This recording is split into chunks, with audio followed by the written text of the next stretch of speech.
méditation pourrait être utilisée. Cependant, il y a des choses simples qui nous parlent tous avec le même langage. Nous avons cherché de telles choses et nous croyons que nous les avons trouvées dans l'axe de lumière frappant la surface miroitante de la roche solide.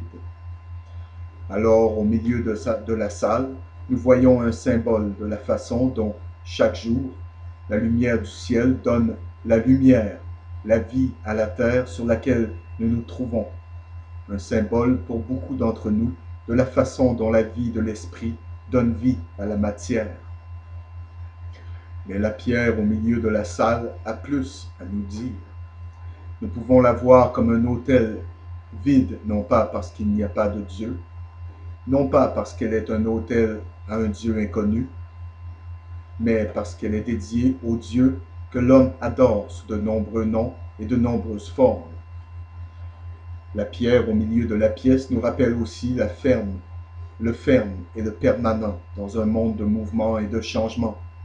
Le bloc de minerai de fer a le poids et la solidité de l'éternel. C'est un rappel de cette pierre angulaire de la persévérance et la foi sur lequel tout effort humain doit être fondé. Le matériau de la pierre mène nos pensées à la nécessité de choisir entre la destruction et la paix. Du fer, l'homme a forgé ses épées. Du fer, il a également fait ses socs de charrue. L'axe de lumière frappe la pierre dans une salle de grande simplicité.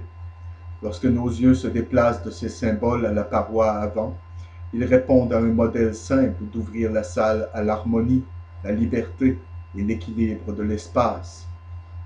Il est un ancien adage chinois que le sens d'un navire n'est pas dans sa coque, mais dans le vide. Il en est ainsi de cette salle. C'est pour ceux qui viennent ici pour remplir le vide avec ce qu'ils trouvent dans leur centre d'immobilité. Fin de la citation.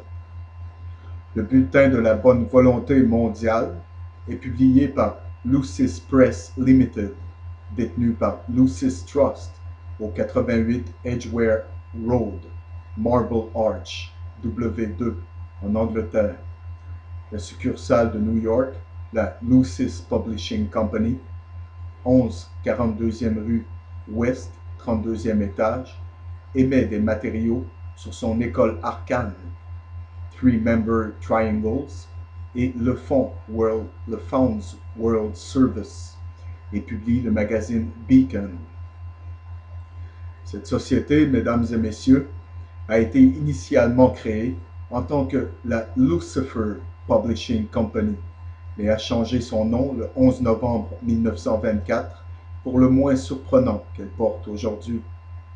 Une troisième branche de la Lucis Trust est située au 1 rue de Varambé, 3E, Genève, Suisse.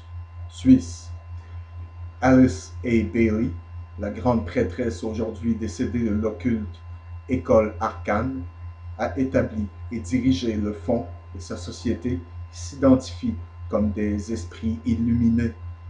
Ce puissant groupe a des liens intimes avec l'Organisation des Nations Unies. Le Goodwill, le bulletin de la bonne volonté mondiale, a publié une édition spéciale sur les Nations Unies en juillet 1957 qui contenait un article intitulé « The Lodestone ». Nous citons sa description de la salle de méditation. Je cite, « Le visiteur ne sera absolument pas préparé à ce qu'il va voir comme il traverse la porte pour un moment de calme. En raison des parois convergentes et de la pénombre, il connaîtra une désorientation spatiale particulière et la dimension et la perspective paraîtront difficiles à établir. Au centre de la pièce, il verra, éclairé par un seul point de lumière au plafond, une masse rectangulaire. La pièce de minerai est vieille de plusieurs millions d'années. On se sent comme si on est dans un référentiel pour un certain talisman naturel d'une grande et noble importance, plutôt que dans une chapelle dans un sens ordinaire. Ceux qui sont mariés à la recherche de la communion dans les milieux traditionnels pourraient être un peu mal à l'aise ici. C'est une rupture brutale avec une expérience préalable. on est jeté violemment sur nos propres ressources. La chambre et le concept ne semblent pas représentatifs des supplications ou de la conception dualiste du mystique dans lequel l'éclairage est demandé et est une faveur accordée par Dieu. Plutôt, apparemment inhérent à la décoration de la salle, dans le point lumineux jouant sur le minerai, est le concept d'une concentration individuelle de force, créant un foyer qui illumine le champ d'attention. Le point lumineux, le vide de l'espace, le minerai cristallin lumineux, on se sent projeté dans un cadre de symbolisme cosmologique plutôt que dans celui de l'intention planétaire ou même solaire. Il est intéressant de spéculer sur ce que l'influence à long terme de ce nouveau départ sera sur la pensée religieuse actuelle. Caché ici dans le plus grand temple de l'homme, cela ne peut pas être négligeable. Quelle que soit l'interprétation qu'on peut attribuer à la salle de méditation des Nations Unies, on peut dire avec certitude que les mots et les répercussions ne font que commencer. Fin de la citation. Les amis, le, je cite, nouveau départ, fin de la citation, en matière de religion visée n'a pas eu lieu par hasard. Je cite, une énorme pression a été exercée sur Trygve Lie et Dag Hammarskjöld pour installer une telle pièce aux Nations Unies par des organisations telles que le Conseil écuménique des Églises. Fin de la citation. Trygve Lie annonçait le 18 avril 1949 que ce type de salle serait établi. La 5e Assemblée générale s'est ouverte par une minute de silence, comme un respect, je cite, religieux. Fin de la citation. Peu de temps après, une salle de méditation temporaire a été accordée à Lake Success, New York. Le 9 février 1951, une salle de méditation a été ouverte pour une journée dans le bâtiment du secrétariat des Nations Unies. Ensuite, le 14 octobre 1952, le jour d'ouverture de la 7e Assemblée générale, une salle de méditation permanente a été mise à la disposition du public. Depuis, chaque assemblée s'est ouverte par une minute de silence. En 1955, la salle de méditation contenait une section droite de 300 ans, de 800 livres et de 37 pouces de large, d'un arbre d'Agba ou d'acajou de l'Afrique équatoriale française. C'était l'idée de Wallace Harrison, directeur de la Commission internationale d'architectes, qui a planifié les Nations Unies. Co-architecte et directeur du Rockefeller Center et membre du conseil d'administration de la nouvelle école socialiste de recherche sociale dans la ville de New York. Voir Who's Who in America pour 1959 à titre de référence.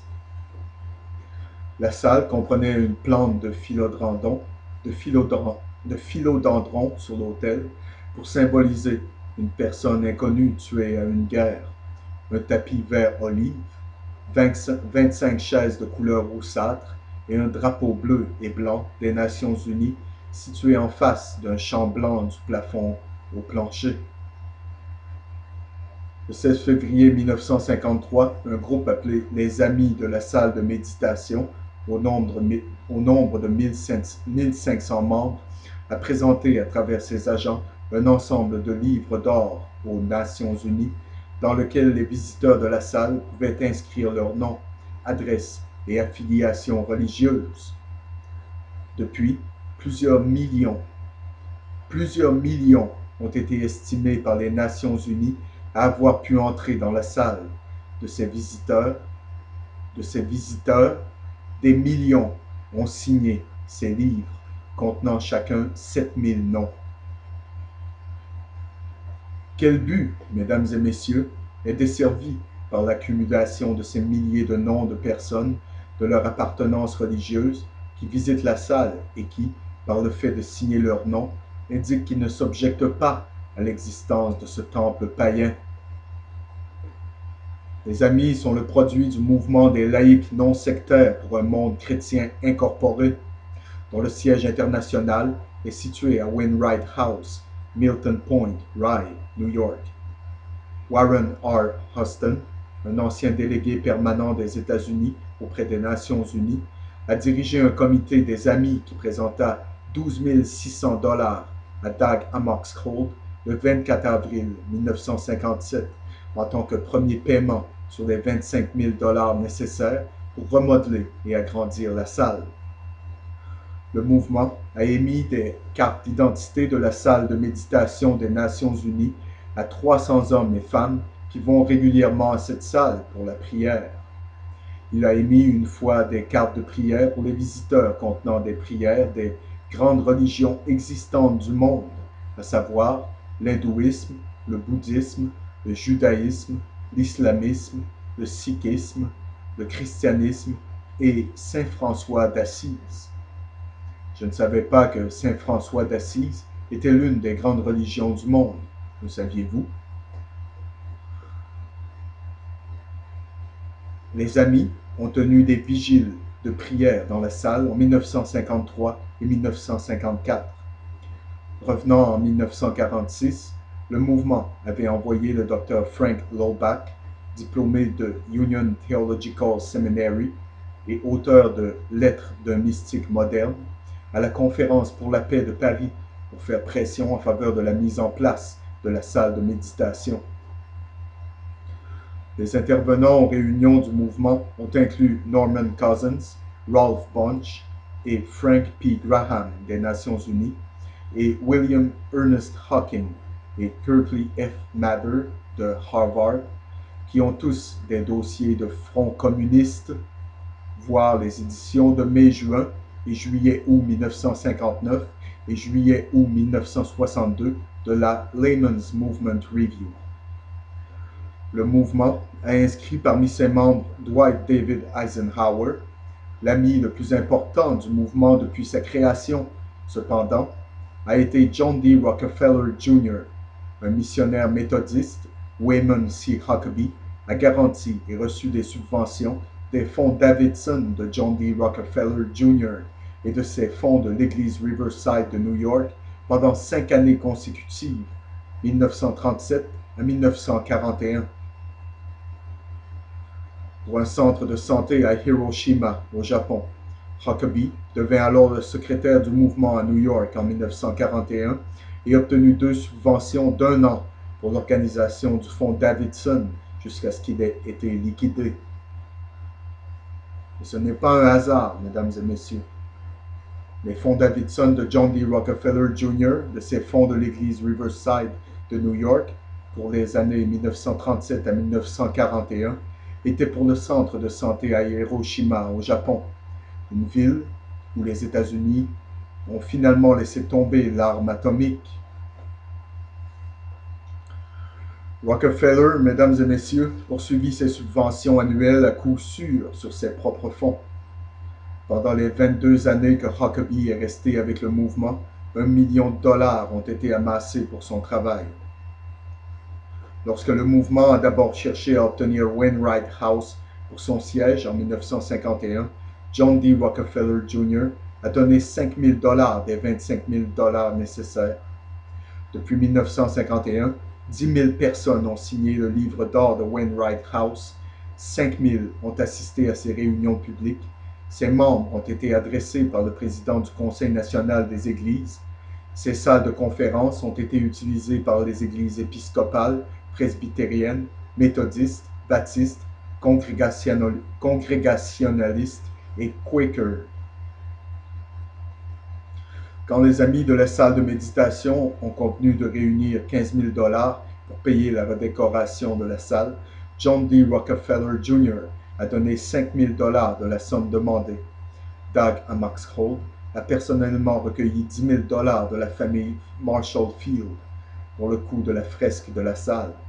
Les métallurgistes unis, CIO-AFL, ont donné $500. Le mouvement a été formé, mesdames et messieurs, en 1940. L'homme l'ayant démarré était le Dr. Arthur Compton, le scientifique qui a engagé le premier communiste identifié et accusé, agent d'espionnage, le professeur J. Robert Oppenheimer,